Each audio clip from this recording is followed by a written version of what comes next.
দখলদার ইসরায়েলি বাহিনী এবং ফিলিস্তিন পুরোদমে যুদ্ধ চলছে, যার জেরে পৃথিবী এখন তৃতীয় বিশ্বযুদ্ধের দ্বারপ্রান্তে।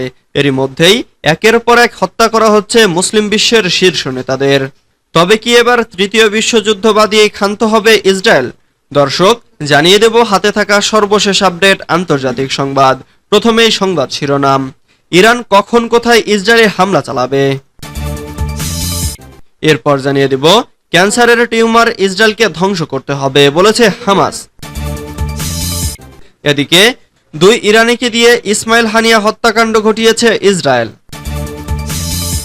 এরপর জানিয়ে দিব রুশ বিমান ঘাঁটি ও তেল ডিপোতে হামলার দাবি ইউক্রেনের। আরো জানিয়ে দিব খামেনির সঙ্গে হানিয়ার শেষ কি কথা হয়েছিল। সর্বশেষ জানিয়ে দিব রকেট ছুড়েই হত্যা করা হয় হানিয়াকে বলেছেন প্রত্যক্ষদর্শীরা। এতক্ষণ শুনছিলেন সংবাদ শিরোনাম, এবারে বিস্তারিত। তবে অনুরোধ থাকবে ভিডিওটিতে একটি লাইক করবেন এবং কমেন্ট করে জানিয়ে দিবেন কোন জেলা থেকে আপনি আমাদের এই ভিডিওটি দেখছেন। ইরান কখন কোথায় ইসরায়েলে হামলা চালাবে? ইরানের তেহরানে গত বুধবার হামলায় নিহত হন হামাসের শীর্ষ নেতা ইসমাইল হানিয়া।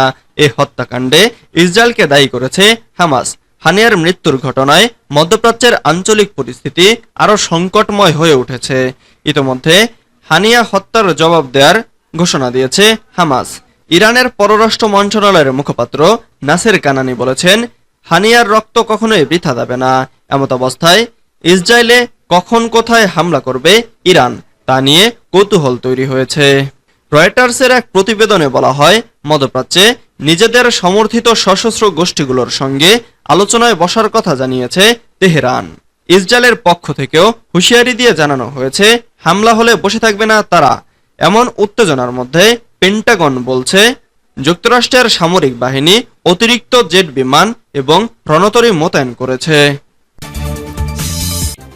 ক্যান্সারের টিউমার ইসরায়েলকে ধ্বংস করতে হবে বলেছে হামাস। ফিলিস্তিনের স্বাধীনতাকামী সংগঠন হামাসের উপপ্রধান খলিল আল হাইয়া বলেছেন, ইসরায়েল মনে করছে যে তারা ইসমাইল হানিয়াকে হত্যা করার মধ্য দিয়ে হামাসের পথ পরিবর্তন করতে পারবে, অথবা হামাসকে দুর্বল করতে পারে, বা ইসরায়েলি দখলদারিত্বের বিরুদ্ধে প্রতিশোধের প্রচেষ্টাকে থামিয়ে দিতে পারবে। তবে এটা তাদের সম্পূর্ণ ভুল ধারণা। তারা পুরোপুরি বিভ্রান্তির মধ্যে রয়েছে। ইসরায়েল ধারাবাহিক এমন কর্মকাণ্ড ঘটিয়ে বিশ্বের বুকে একটি ক্যান্সারের টিউমারে পরিণত হয়েছে। তাই বিশ্বের উচিত এখনই এ টিউমারকে ধ্বংস করা। তেহরান বিশ্ববিদ্যালয়ে বৃহস্পতিবার সকালে হানিয়ার জানাজার আগে বার্তা সংস্থা ইরনাকে খলিল আল হাইয়া এসব কথা বলেন। খলিল আল হাইয়া বলেন, ইসরায়েল গোটা বিশ্বের কাছে প্রমাণ করেছে যে তারা এ অঞ্চলে অশুভ ও অশান্তির প্রতীক, এবং সমগ্র বিশ্বের উচিত এই ক্যান্সার উপড়ে ফেলার চেষ্টা করা। হামাস উপপ্রধান আরো বলেন, আমরা হানিয়াকে বিদায় জানিয়েছি। তিনি একজন শহীদ এবং মহান নেতা, যিনি দখলদার ইসরায়েলি শাসনের বিরুদ্ধে আল-আকসা স্টর্ম অভিযানের নেতৃত্ব দিয়েছিলেন। 2 ইরানিকে নিয়ে ইসমাইল হানিয়া হত্যাকাণ্ড ঘটিয়েছে ইসরায়েল। ইরানের রাজধানী তেহরানের একটি গেস্ট হাউসে বোমা বিস্ফোরিত হয়ে গত বুধবার নিহত হন হামাস প্রধান ইসমাইল হানিয়া। ব্রিটিশ সংবাদ মাধ্যম দ্য টেলিগ্রাফ আজ শনিবার এক প্রতিবেদনে জানিয়েছে, 2 ইরানিকে দিয়ে হানিয়া হত্যাকাণ্ড সংঘটিত করেছে দখলদার ইসরায়েলের গোয়েন্দা সংস্থা মোসাদ।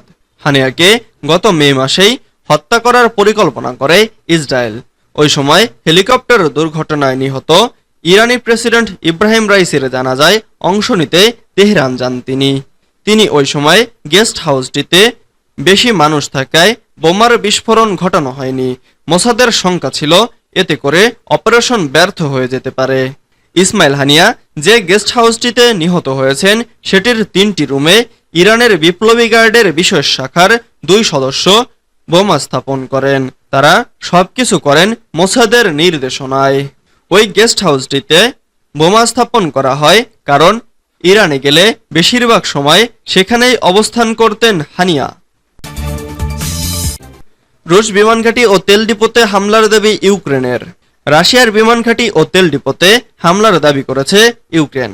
শনিবার ইউক্রেনের সামরিক বাহিনী বলেছে, দেশটির মেরোজোবাস্কো বিমান ঘাঁটি ও রাশিয়ার 3টি অঞ্চলে বেশ কয়েকটি তেলের ডিপো ও জ্বালানি সঞ্চয় কেন্দ্রে রাতভর হামলা চালিয়েছে তারা।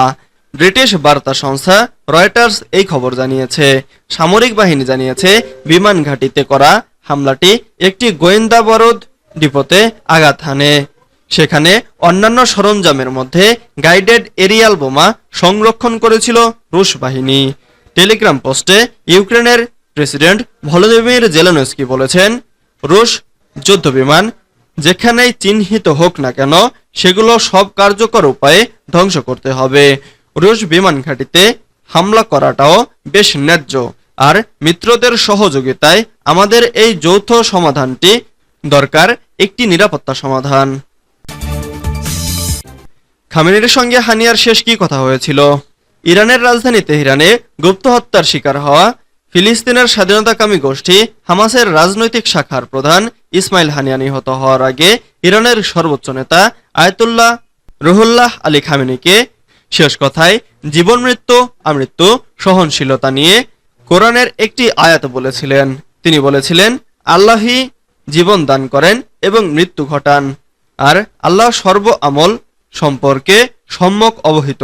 যদি একজন নেতা চলে যায় আরেকজনের উত্থান হবে, এগুলোই ছিল তার শেষ কথা। এ কথাগুলো বলার কয়েক ঘন্টা পরেই তেহরানের অতিথি ভবনে হামলায় নিহত হন হানিয়া। হানিয়া খামেনির সঙ্গে কথা বলার সময় টেলিভিশনে প্রচারিত এই মন্তব্যটি বিশেষভাবে ধারণ করা হয়। তার এই জীবন দর্শন হামাসের প্রতিষ্ঠাতা শেখ আহমেদ ইয়াসিনের দ্বারা প্রভাবিত।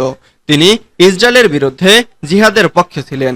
2004 সালে ইয়াসিন ইসরায়েলের হাতে নিহত হলেও সামরিক শক্তি হিসেবে হামাস ক্রমেই শক্তিশালী হতে থাকে। 1994 সালে গাজায় রয়টার্সকে দেয়া এক সাক্ষাৎকারে হানিয়া বলেছিলেন, ইয়াসিন তাদের শিখিয়েছেন ফিলিস্তিনিরা কেবল সংগ্রামের মাধ্যমেই তাদের দখলকৃত মাতৃভূমি পুনরুদ্ধার করতে পারে। রকেট ছুড়ে হত্যা করা হয় হানিয়াকে, বলেছে প্রত্যক্ষদর্শীরা। পেতে রাখা বোমা নয়, রকেট বা প্রজেক্টাইল ছুড়েই হত্যা করা হয়েছে হামাস নেতা ইসমাইল হানিয়াকে, এমনটাই জানিয়েছেন প্রত্যক্ষদর্শীরা। ঘটনার রাতে ওই ভবনে উপস্থিত থাকা অন্তত 3 জন ব্যক্তি বলেছেন যে তারা আগে একটি শব্দ শুনতে পান, তারপর বিস্ফোরণ ঘটে। আগে থেকে পাতানো বোমার আঘাতে নিহত হওয়ার দাবি প্রত্যাখ্যান করেছে তারা। গত মঙ্গলবার 27শে জুলাই ইরানের রাজধানী তেহরানে অন্যান্য ফিলিস্তিনি নেতাদের সঙ্গে দেশটির নতুন প্রেসিডেন্ট মাসুদ পেজিশকিয়ানের শপথ অনুষ্ঠানে অংশ নেন হানিয়া। বুধবার ভোরের দিকে একজন দেহরক্ষী সহ তাকে হত্যা করা হয়। হামাস প্রধানকে কিভাবে হত্যা করা হয় তা নিয়ে একের পর এক তত্ত্ব সামনে এসেছে।